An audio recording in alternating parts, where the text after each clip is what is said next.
4. You slay me, and I can't deny it. You send me into a riot, and I can't get enough of your air. No, I can't get enough of your air.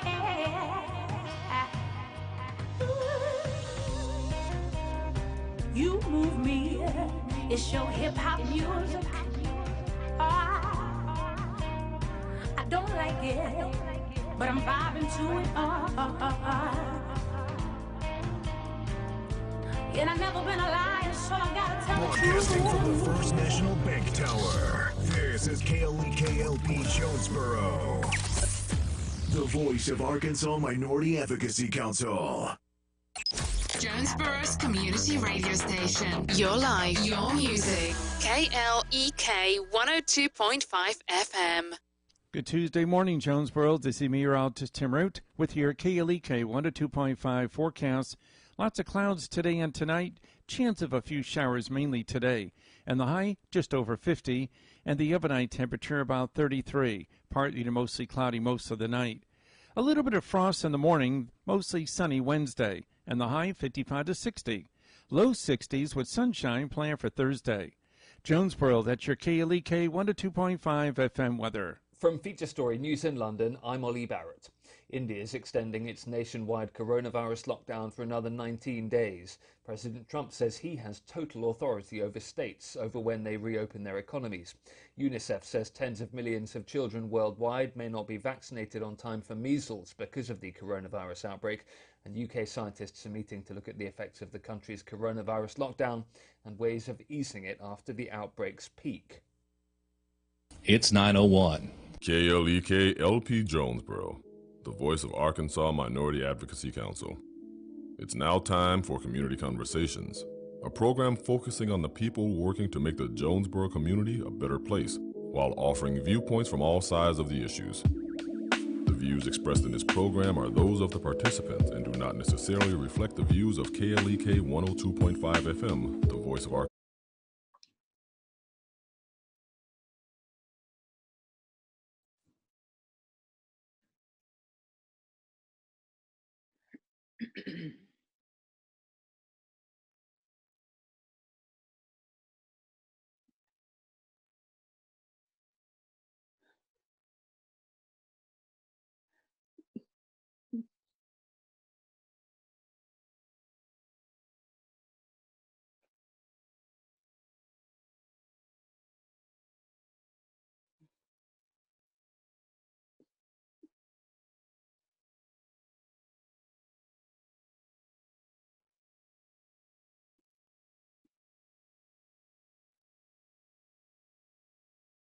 Change just a bit. Okay. Yeah, it's been about 2 years ago since we did the rebrand to the new name Options on Main.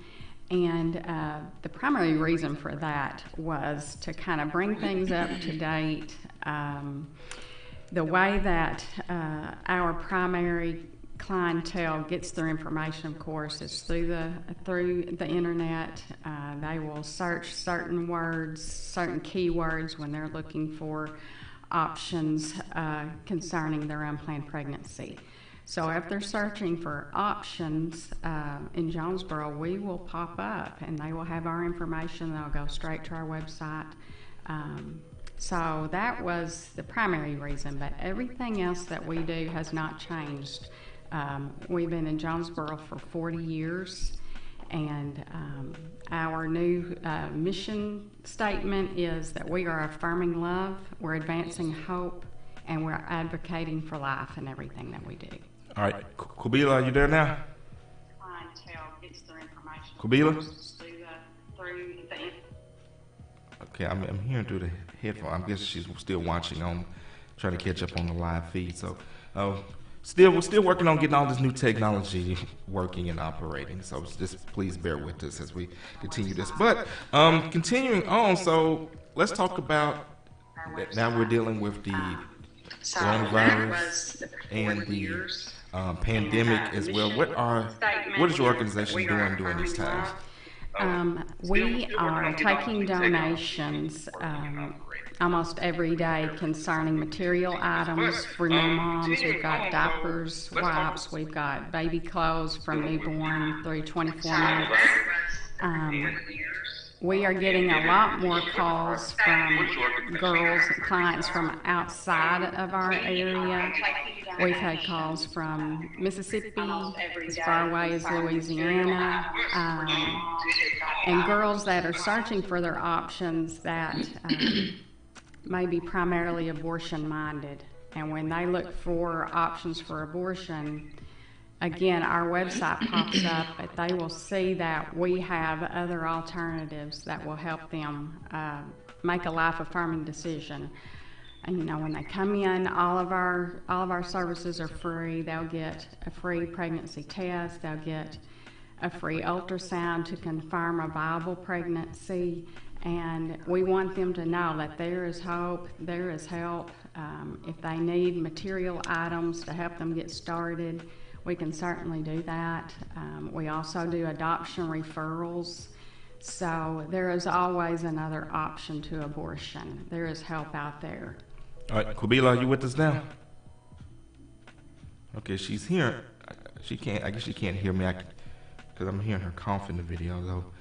All right, so we'll have to just basically continue again. Apologize for the technical difficulties that we are experiencing. So when it comes to a woman, and obviously I'm not a woman, so I could never understand what a woman feels when she's facing a situation like that. I think a big part of it may just be the fear, when a woman is pregnant and it was something that she may not have planned on, and now she's, facing these choices and she doesn't know what to do. And then, she may be thinking about, well, do I want to have this abortion or do I want to carry the baby to term? And, they may think, well, I may or I may not want to have this abortion, but I don't know if I can go through carrying this baby for 9 months, how it's going to change my body, or if it's going to affect my health or anything like that. What would you say in a situation like that? Because again, I can't personally speak to it because it's something that I could never experience. And that is a common concern for women when we do talk about the option of an adoption for them. Some of the comments that we'll hear are, well, I don't want to give my baby away, or I don't want my baby going into the system, or I don't want somebody raising my baby that might not be a good parent. And we try to reassure them that an adoption plan does not mean their baby goes into a system. And they can personally choose the family that they would want their child to go to. We do not arrange the adoptions, like I said, but we do adoption referrals. And most of the women that come to see us, if they have an unplanned pregnancy and they do, they are considering an abortion, most of the time it's because they're afraid it's going to interrupt their plans. They may have scholarships for college. They might be in a bad situation. Any of those things, or in a bad relationship, and any of those things could cause them to take pause and say, this baby's going to interrupt my life, quote unquote. But we want to provide them hope and let them know that a baby isn't going to interrupt their life. It may kind of change the course a little bit, may take them down a different road, but it doesn't have to interrupt their plans. There's so many beautiful stories out there about women who could have chosen abortion. One that I really love, Roland Warren, who is the CEO of CareNet, he and his wife were in college together. I believe it was at Harvard or Princeton, one of the Ivy League schools. He played football. She was a pre-med student, and she went to the school nurse there, and the nurse told her immediately, well, you will never finish medical school here if you don't have an abortion. And she and Ron just really prayed together about it and felt like that abortion was not the best option for them, and they needed to choose life for their baby, and they needed to parent and do what they felt was right for them. So not only did she keep that baby and finish medical school, she walked across the stage for that diploma with a baby on her hip and another baby on the way. So, but I love hearing Roland tell that story, and there's countless stories out there. But again, we just want to encourage these women to make a life-affirming decision, whatever that needs to look like, an adoption plan, parenting, whatever. There are people out there that will help. You know, the other side of things will tell women this is the easy way out. You know, this abortion is quick and easy. You won't ever have to think anything else about it. You can go on with your life, and that is just not true. It is not the easy way out. And we also want people to know that we offer post-abortive support for women that have chosen adoption or abortion. We have a post-abortive support group that can help them through that healing and restoration process. There are so many implications to abortion that people just don't realize, but there is hope, and there is restoration and healing on the other side of that. Speaking with Valerie Long of Options on Main, we've got Quabila now joining us via phone. But before we bring Quabila in, let's read our Facebook shout-outs. Vicki Lewis says, hope you all are hanging in with much strength and hope. And Kaylee Parker says, excited to hear about Options. And shout out to Adrian Everett. So, Quabila, I know you've been trying to follow along, bless you, kid. Did you have a question for Valerie? Well, yes. Again, I missed the very beginning of the conversation. I don't want to be redundant, but I know that, you know, we all are dealing with some hard times right now with this virus outbreak. And so I just want to ask Ms. Valerie to touch on how they are still able to provide client services, you know, while trying to maintain distancing and, you know, keeping everyone safe. Because, again, she talked about when women find out they're pregnant, it can go one of two ways. They can be really excited or really stressed. And so it's something about that human contact or that human interaction versus just over the phone or email interaction that can help a woman feel better or feel different, feel something. So if she could talk about that aspect. Absolutely, Quabella. We are taking all CDC precautions regarding seeing our clients. We are currently keeping all of our doors locked, and so each of our clients have to ring a bell to be let in. They are screened over the phone and asked a series of questions regarding contact that they may have had, if they've had any travel out of the country, if they've been in certain hotspot cities that are in the U.S. We go through all the questions. When they come in, we check their temperature, and we ask them a series of questions again. Our nurse kind of evaluates and makes sure that the client has been social distancing, and we only see one client in the office at a time, so they are the only person in the waiting room, and we don't have to worry about them being in contact with another person. We're wearing gloves. Our nurses are wearing masks. And you are so correct about the importance of having that personal conversation versus, you know, trying to counsel over the phone. It makes a difference. And we want to be able to sit down and still have that one-on-one conversation. But again, we're still seeing clients. We're still getting phone calls daily. We're getting phone calls from surrounding areas whose abortion clinics have closed or temporarily closed. And we are getting opportunities to let these women know that, yes, there is option to abortion. There are people that care about you, and we want to see you make life-affirming decisions. But it is such a joy to be able to have those conversations face-to-face in our clinic.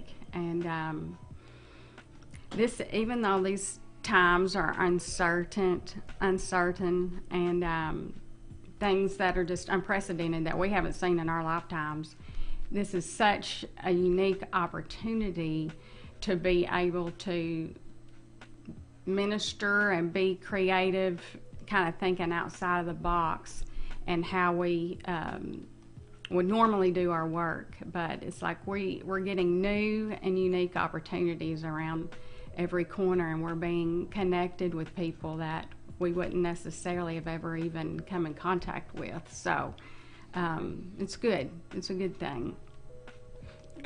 And I had a question. So let's picture this scenario that a person comes, utilizes your services, and says, okay, I'm going to do the adoption. But, as it gets almost to the point to where it's time for the baby to be born, the mother changes her mind and wants to keep the baby. Would your group still help that mother from that point? And if so, how? Absolutely. Like I said earlier, we keep a pretty good storehouse of material items, baby formula, wipes, diapers, clothing. We have some larger items that have been donated, car seats, baby beds, bassinets, that sort of thing. And we do want people to know that that is available to them. We want to help them, whatever the choice is that they make. We want to be able to help them and extend that in any way that we can. Okay. I want to talk about this aspect. Again, it's been a while since I've been in that arena of the nonprofit area. I worked at Paces many years ago, and so we offered similar services. We were just not faith-based at the time. Mm-hmm. And so I want to ask this, though. We talk about the pregnancy aspect. We have to deal with that. However, there's another aspect, and I'm sure some of your clients are teenagers or obviously young parents. Do you talk to them about, some of the underlying issues that led to the pregnancy, and hopefully help them prevent a second pregnancy? I don't know if you are set up as counselors, therapists, what your actual role in that is. But since we are, I know where you're getting at, and I agree with that thought process. Abstinence education. Currently, we do not do a lot of abstinence education, but if it comes up in conversation and we are able to go there with them, we certainly do. The average age of our client is actually between the age of 20 and 28, surprisingly. I mean, people assume it's all teenagers, but average between the age of 20 and 28.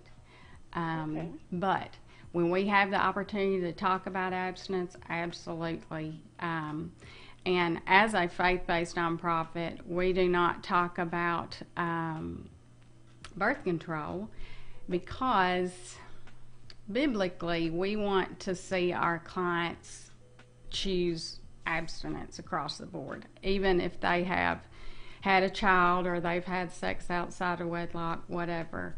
We wouldn't want to do anything that would encourage them to continue in that lifestyle. Does that make sense? But we don't talk about birth control. We don't talk about abstinence unless the client brings that up themselves in conversation, and then we'll go there. And I'm glad you mentioned that, because I think there may be some people who may have an apprehension to utilizing your services, thinking, if I go there, they're gonna preach to me, they're gonna look down on me, they're gonna they're gonna make this already challenging time just more difficult for me. We are a faith-based nonprofit, but we don't preach to people. We're not going to do anything to make them uncomfortable. The beauty of not taking government money, however, gives us the freedom to pray with our clients, gives us the freedom to give them a Bible, gives us the freedom to invite them to a church here in our community and connect them with people who can continue our work, bridge them from us into a local church body where they can be discipled. But again, we give the client the freedom to invite that. I mean, we will ask their permission can we pray with you? We'll ask their permission. Would you like to have a Bible as a gift today? And 99.9% of everybody welcomes all of that. So, have your organization actually led people to Christ? Absolutely, yes. And that is a part of what we do. Now, one other thing I wanted to touch on, that wanted to see if this is something that you all also did. Have y'all ever ran into maybe people who were dealing with either substance abuse, mental illness, or even domestic violence situations? Where you all, or can you all help people in that situation as well? That, yes, we have come in contact with those situations many times, and that is when we go to our referral list, because we are not licensed counselors, but we do keep extensive referrals that we can, give them a card or the name of a person, and sometimes even there's been situations where we would get on the phone ourselves and hand the phone over to them so they could talk with this particular person, whatever the situation, and set up an appointment time or something like that. But yeah, we go to our referrals. Okay. Once someone has signed up to be a client and they know what you're about and they have accepted, they've signed an agreement, or however the process goes, they've agreed to receive your services. Do you then do you offer prenatal education information, and then, or based on where they are, if they have the child, do you offer parenting education? Yes, ma'am, we do.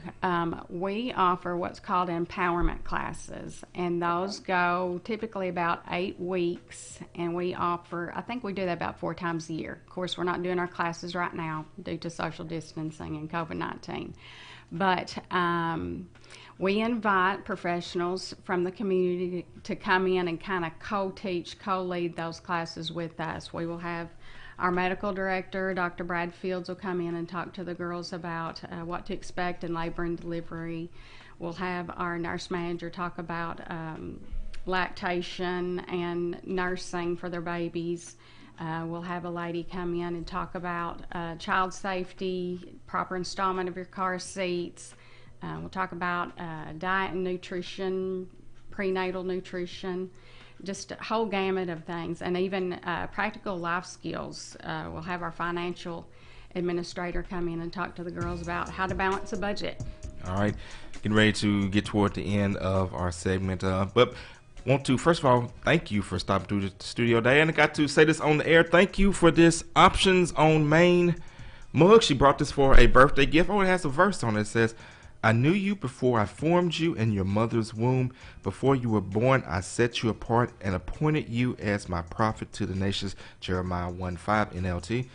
And this is nice. I'm going to definitely drink me some coffee out of this. So thank you so much for the birthday gift. And your birthday is coming up Friday, so shout out to you and happy early birthday. I won't ask how many candles. So 51. Oh, you're not ashamed. Well, it was 42 for me. So. 51. All right. Any final comments? Anything that we did not cover that you want to touch on? Not that I can think of. I think we hit all the highlights, but we'll give them the address and phone number and the contact info. Okay, we are at 910 South Main Street. You can contact us at 870-932-6644. You can find us on the website www.jonesboroprc.com. We'll take you right to our website.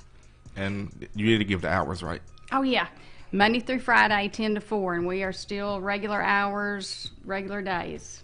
All right, so if you are a woman or if you know a woman who is pregnant and facing a difficult choice, again, there are options available. KLEK, we're not going to tell you which way you should go, but we want to provide this information so that you can use this information and use it to make your choice. Kabila, we'll let you take us out. We got 45 seconds. All right, well, thank you so much, Ms. Valerie, for coming. I've been wanting to get you on for a while, and I hope that we can see more of your great work in the community, and we can catch up again very soon. So Thank you. Thank you, everyone, for tuning in to KLEK 102.5 FM. Your community radio station, your life, your music. You guys have a great and blessed day. This is KLEK 102.5 FM.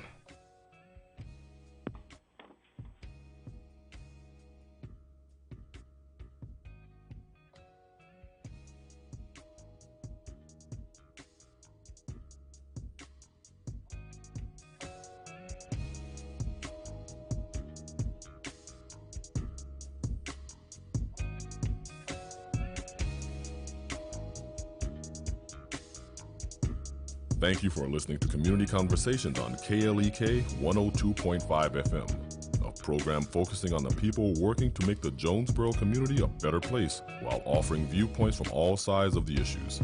The views expressed in this program are those of the participants and do not necessarily reflect the views of KLEK 102.5 FM, the voice of Arkansas Minority Advocacy Council, or our underwriters or sponsors.